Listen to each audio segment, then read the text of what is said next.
오고 가는 언제 매일 여의도는 전쟁 중 Talk to me. 국회 출입하는 김지영 기자 나와 있습니다. 어서 오세요. 예, 국민의힘이 당대표를 어떻게 선출할지 이 룰 논의가 내일부터 시작된다고요? 네, 전당대회 선대위가 내일 선대위원 구성을 완료하고 첫 회의를 엽니다. 예. 선대위는 다수의 원외 조직위원장과 외부 인사 2~3명 등 총 11명으로 구성될 예정입니다. 많은 국민들께서 우리 당의 변화된 모습을 이렇게 보고 싶어 하시기 때문에 여성들이라든가 젊은 층 상당 숫자의 선대위원으로 안을 올렸다는 말씀을 드립니다. 당원 투표 100%인 당대표 선출 규정을 민심을 얼만큼 반영하도록 바꾸느냐가 핵심입니다. 또 당대표와 최고위원 선거를 따로 치르는 단일 지도 체제를 유지할지 1위가 당대표가 되고 차순위대로 최고위원이 되는 집단 지도 체제를 혼합할지도 핵심 안건입니다.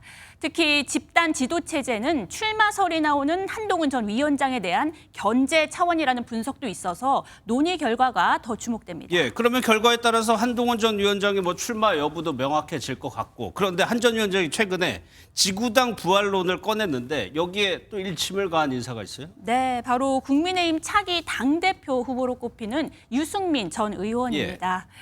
한 전 위원장은 최근 정치 신인과 청년을 위해 지구당을 부활해야 한다는 정치개혁 어젠다를 던졌죠. 이에 대해 유 전 의원이 정말 필요한 정치개혁을 못 보고 있다고 일침을 가했습니다.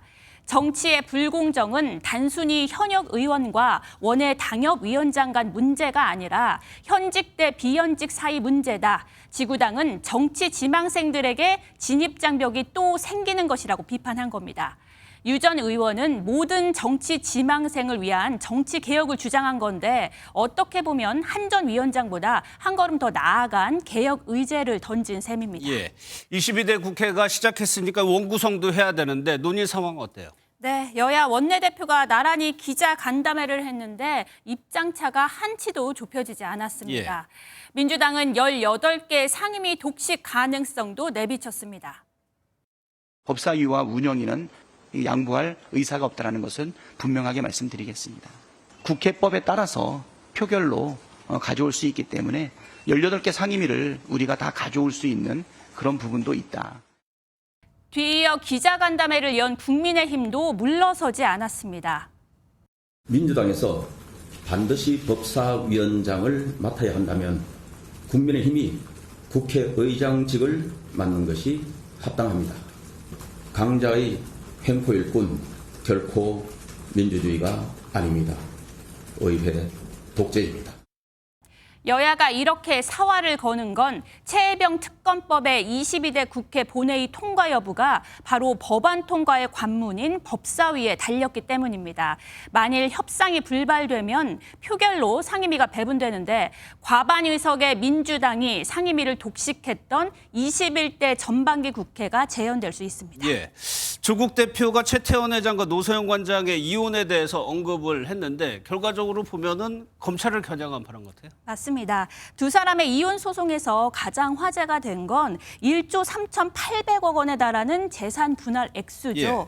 그런데 조국 대표는 애정 파탄 문제에는 관심이 없다며 재판부가 부부가 이룬 재산이 비자금과 정경 유착, 즉 범죄 행위에 의한 수익이라고 판결한 점이 중요하다고 강조했습니다. 조 대표는 최 회장의 사돈인 노태우 대통령의 도움 없이 SK가 통신 재벌이 되지 못했을 것이라며 당시 비자금 소문에도 검찰은 수사하지 않았고 이는 검찰의 직무유기라고 주장했습니다. 최태원, 노소영 두 사람의 이혼 소송을 언급하면서 결국 검찰을 겨냥한 겁니다. 알겠습니다. 잘 들었습니다. 김지영 기자였습니다.